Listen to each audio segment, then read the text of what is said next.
ഇനി ചോദിക്കാനുള്ളത്, തൽസമാത്തിന്റെ ക്രിയകൾ ചെയ്യുന്നതിന്റെ ഇസ്ലാമിലുള്ള വ്യക്തമായ വിധി എന്താണ്? അപ്പോൾ ഇവിടെ ചോദിച്ചിരിക്കുന്നത് തൽസമാത്തുമായി ബന്ധപ്പെട്ട ക്രിയകൾ നടത്തുന്നതിന്റെ വിധിയാണ് ചോദിച്ചിരിക്കുന്നത്. പ്രയോജനങ്ങൾ ലഭിക്കാൻ വേണ്ടിയും ആഫത്തുകളെ തടയാൻ വേണ്ടിയും നാം തൽസമാത്ത് ഉപയോഗിക്കുന്നതിന് കുഴപ്പമില്ല. അത് പരിശുദ്ധമായ ശരീഅത്തിൽ ജായിസാണ്. വളരെ വ്യക്തമായി തന്നെ പണ്ഡിതന്മാർ പറഞ്ഞിട്ടുണ്ട്. ബഹുമാനപ്പെട്ട ഇമാം നബവി തങ്ങൾ അവരുടെ ഫതാവയിൽ പറയുന്നുണ്ട്. ബഹുമാനപ്പെട്ട ഇമാം നബവി തങ്ങളോട് ചോദിക്കുന്നുണ്ട്, ഹാദിഹി തൽസമാത്തുല്ലതി തുക്തബു ലിൽ മനാഫിഇ, പ്രയോജനങ്ങൾ ലഭിക്കാൻ വേണ്ടി എഴുതപ്പെടുന്ന തുൽസമാത്ത്. ഈ തുൽസമാത്തിന്റെ മസാല എന്താണ്, ഇത് ഉപയോഗിക്കുന്നതിന്റെ വിധി എന്താണ് എന്നാണ് ചോദിച്ചത്. പ്രയോജനം ലഭിക്കാൻ വേണ്ടി എഴുതപ്പെടുന്ന തൽസമാത്ത് അത് വെറും എഴുത്തല്ല. തൽസമാത്തിന്റെ ഫലം ലഭിക്കണോ, അത് ഗോളവുമായി ബന്ധപ്പെടുത്തൽ കൊണ്ടല്ലാതെ തൽസമാത്തിൽ ഒരു ഫലവും ഒരു പ്രയോജനവും ലഭിക്കുകയില്ല. ബഹുമാനപ്പെട്ട ഇമാം റാസി തങ്ങൾ തന്റെ തഫ്സീറുൽ കബീറിൽ ഈ വിഷയം പറയുന്നുണ്ട്. തൽസമാത്തിന്റെ ഫലം ആകത്തുക, അത് മടങ്ങുന്നത് അത് നക്ഷത്രങ്ങളുമായി ബന്ധപ്പെട്ട നക്ഷത്രങ്ങളുടെ ഫലങ്ങളാണ് നമുക്ക് ലഭിക്കുന്നത്. അതുകൊണ്ട് തന്നെ തുൽസമാത്ത്, ഈ തുൽസമാത്ത് കോളങ്ങളുമായി ബന്ധപ്പെടുത്തുന്ന ഈ തുൽസമാത്ത് ഇത് എഴുതുന്നതിന്റെ വിധി എന്താണ് എന്നാണ് ചോദിച്ചത്. വഹിയ മജ്ഹൂലത്തുൽ മഅന, അർത്ഥമറിയാത്ത ചില വാചകങ്ങൾ അതിൽ ഉണ്ടാകും. അർത്ഥമറിയാത്ത വാചകങ്ങൾ ഉണ്ടാകും. അർത്ഥമറിയാത്തത് എന്ന് പറയുമ്പോൾ അതിന്റെ അർത്ഥങ്ങളൊക്കെ കാലഘട്ടത്തിലേക്ക് വരുന്ന മഹാന്മാരുമായി ബന്ധപ്പെട്ട് ചോദിച്ചറിയേണ്ടതാണ്. എല്ലാവർക്കും അതിനർത്ഥം ലഭിക്കുകയില്ല. ലഭിക്കാത്തവർക്ക് എന്താണ് അതിന്റെ വിധി എന്നാണ് ചോദിച്ചത്. ഹൽ തഹില്ലു കിതാബത്തുഹാ അം ലാ, ഇത് എഴുതൽ അനുവദനീയമാണോ അല്ലേ? അപ്പൊ മറുപടി, തുക്റഹു വലാ തഹറുമു, കറാഹത്താക്കപ്പെടും, ഹറാമൊന്നും ആവുകയില്ല. അർത്ഥം അറിയാത്തതാണെങ്കിൽ, അപ്പോൾ അർത്ഥം അറിയുന്നതാണെങ്കിൽ അത് ജായിസാണ്. ജായിസാണ് എന്ന് ഒരു പണ്ഡിതന്റെ വാക്കിൽ നിന്ന് വന്നാൽ വളരെ വ്യക്തമാണ്. ആ ജായിസ് ചിലപ്പോൾ അത് നിർബന്ധമാകും, വാജിബാകും, ചിലപ്പോൾ സുന്നത്താകും, ചിലപ്പോൾ കറാഹത്താകും. ആ കറാഹത്താകുന്ന വശമാണ് ബഹുമാനപ്പെട്ട ഇമാം നബവി തങ്ങളോട് ഇവിടെ ചോദിച്ചിരിക്കുന്നത്. ചില സമയത്ത് അത് സുന്നത്താകും. രണ്ടുപേരുടെ ഇടയിൽ പ്രശ്നങ്ങൾ തീർക്കുകയാണെങ്കിൽ അവർ തമ്മിലുള്ള പിണക്കം ഒഴിവാക്കുക, അത് സുന്നത്തിന്റെ കൂലി കിട്ടും. ചിലപ്പോൾ നിർബന്ധമാകുന്ന സാഹചര്യം വരുന്നുണ്ട്. അതപ്പോഴാണ് ഒരു രോഗിയുമായി ബന്ധപ്പെട്ട് അദ്ദേഹത്തിന്റെ ചികിത്സ അത് അത്യാവശ്യമാണ്, അപ്പോൾ നിർബന്ധമായ ഘട്ടമാണ്. ഇങ്ങനെ തുടങ്ങി ജായിസാണ് എന്ന് ബഹുമാനപ്പെട്ട പണ്ഡിതന്മാർ പറഞ്ഞാൽ അത് ഈ രീതിയിലൊക്കെ വരും എന്ന് വളരെ വ്യക്തമായി മനസ്സിലാക്കണം. അതുപോലെ തന്നെ ഷാഫി മദ്ഹബിലെ മറ്റൊരു ഗ്രന്ഥമായ ശറഹ് മിൻഹാജ്, അതിന്റെ ഹാഷിയയിൽ കാണാം, അല്ലൂബി തങ്ങൾ പറയുന്നു. എന്താണ് പറയുന്നത്? ഇല്ലാലി തഹ്സീലി നഫ്ഇൻ, പ്രയോജനങ്ങൾ ലഭിക്കാൻ വേണ്ടി തൽസമാത്തിനെ ഉപയോഗപ്പെടുത്താം, അത് അനുവദനീയമാണ്, ജായിസാണ്. തന്നെയുമല്ല ഔലി ദഫ്ഇൽ ലറരി, പ്രയാസങ്ങളെ ബുദ്ധിമുട്ടുകളെ തട്ടിമാറ്റാൻ ഒഴിവാക്കാൻ വേണ്ടിയാണ് തൽസമാത്തിനെ ഉപയോഗിക്കുന്നതെങ്കിൽ അത് ജായിസാണ് എന്ന് ബഹുമാനപ്പെട്ട ഇമാം കല്ലൂബി തങ്ങളുടെ ഹാഷിയയിൽ അത് വളരെ വ്യക്തമായി കാണാവുന്നതാണ്. ഇനി ബഹുമാനപ്പെട്ട ഇമാം ഗസാലി തങ്ങളുടെ ഇഹ്യാ ഉലൂമുദ്ദീൻ എന്ന ഗ്രന്ഥം, അതിന്റെ വിശദീകരണമായ ഇത്തിഹാഫിൽ വളരെ വ്യക്തമായി പറയുന്നതായിട്ട് കാണാം. ഖാലൽ ഉലമാഉ തഅല്ലുമുൽ ഇൽമി ഖൈറുൻ മിൻ ജഹ്ലിഹി, ഇൽമു പഠിക്കുക എന്ന് പറഞ്ഞാൽ അത് അറിവില്ലാതിരിക്കുന്നതിനേക്കാൾ ഏറ്റവും നല്ല കാര്യം തന്നെയാണ്.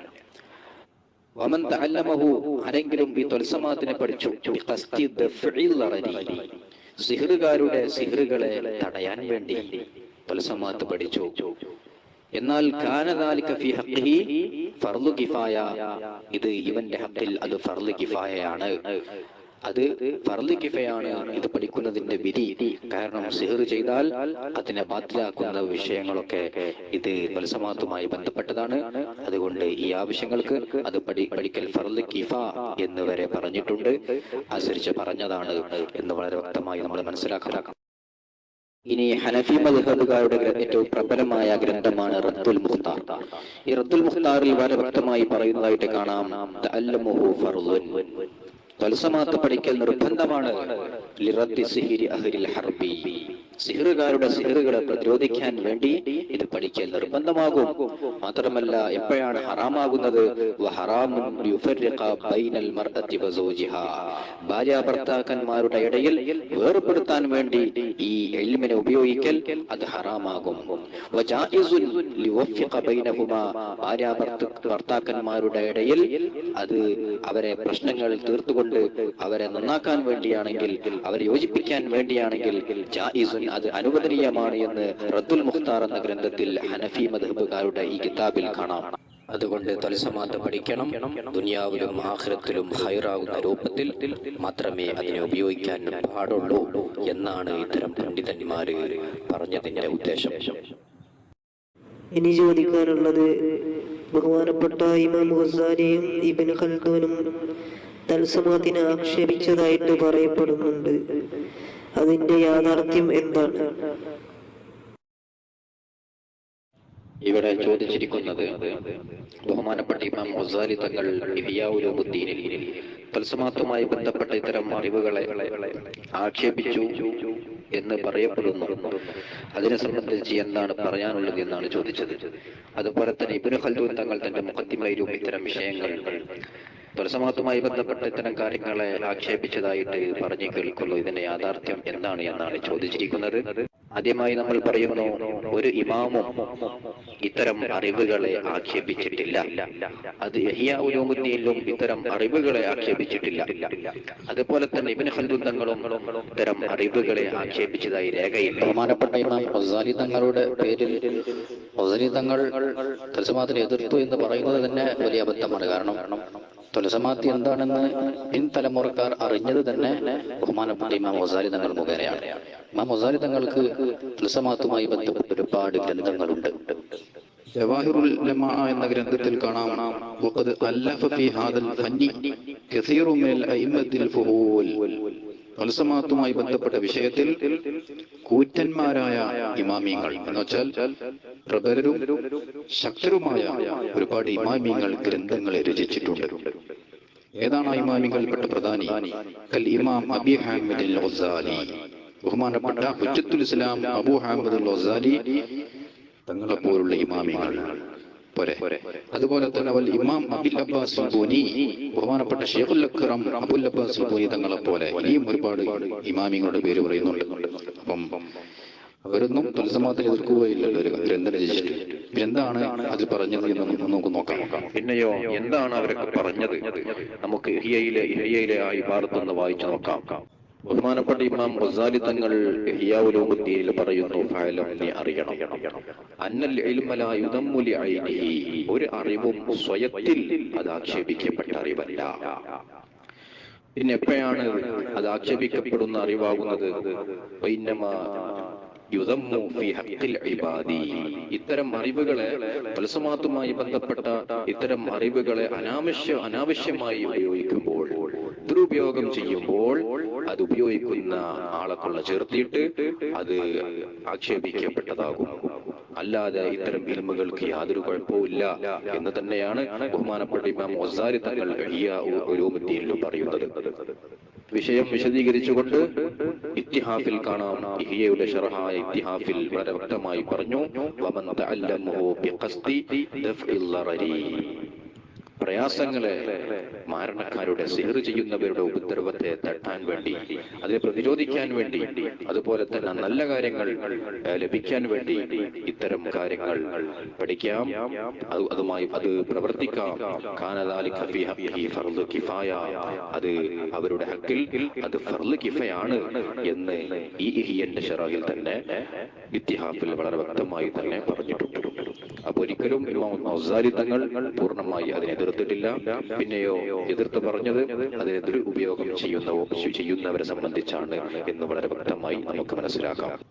പിന്നെ നിങ്ങൾ ചോദിച്ചത് മാലിക്കി മദ്ഹബുകാരനായ ബഹുമാനപ്പെട്ട ഇബ്നു ഖൽദൂൻ തങ്ങൾ ഇത്തരം അറിവുകളെ ആക്ഷേപിച്ചതിനെ സംബന്ധിച്ചാണ് ചോദിച്ചത്. അതും നമ്മൾ ഈ പറഞ്ഞതുപോലെ തന്നെയാണ്. എന്താണ് ബഹുമാനപ്പെട്ട ഇബ്നു ഖൽദൂൻ തങ്ങൾ പറഞ്ഞത്? നമുക്കൊന്ന് നോക്കാം.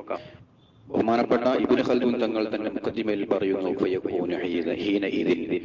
ഇത്തരം മോശമായ കാര്യങ്ങൾക്ക് ഇത്തരം അറിവുകളെ ഉപയോഗപ്പെടുത്തുമ്പോൾ അപ്പോൾ ഇത്തരം പ്രവർത്തനങ്ങൾ അത് നിരോധിക്കപ്പെട്ടതാകും.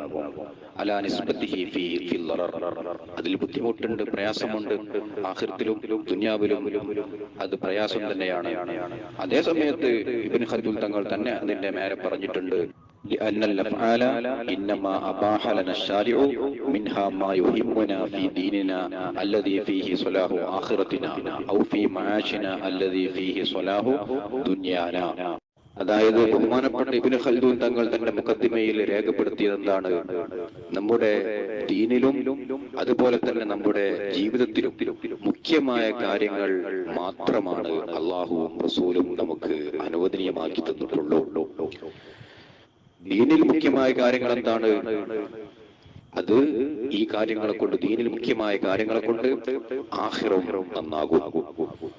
ജീവിതത്തിൽ ഉള്ള മുഖ്യമായ കാര്യങ്ങളെ കൊണ്ട് ദുനിയാവും നന്നാകും. അപ്പോൾ ചുരുക്കി പറഞ്ഞാൽ ആഖിറവും ദുനിയാവും നന്നാകാൻ വേണ്ടിയുള്ള കാര്യങ്ങൾ മാത്രമാണ് അള്ളാഹുവും റസൂലും നമുക്ക് അനുവദനീയമാക്കി തന്നിട്ടുള്ളൂ. അപ്പോൾ ഈ തൽസമാത്തിനെ സംബന്ധിച്ചിടത്തോളം ആഖിറത്തിലും ദുനിയാവിലും ഉപകരിക്കാത്ത രൂപത്തിൽ അതിനെ ഉപയോഗപ്പെടുത്താൻ പാടില്ല. ഇത് തന്നെയാണ് ഇബ്നു ഖൽദൂൻ തങ്ങൾ പറയുന്നത്, ഇത് തന്നെയാണ് എല്ലാവരും പറയുന്നത്.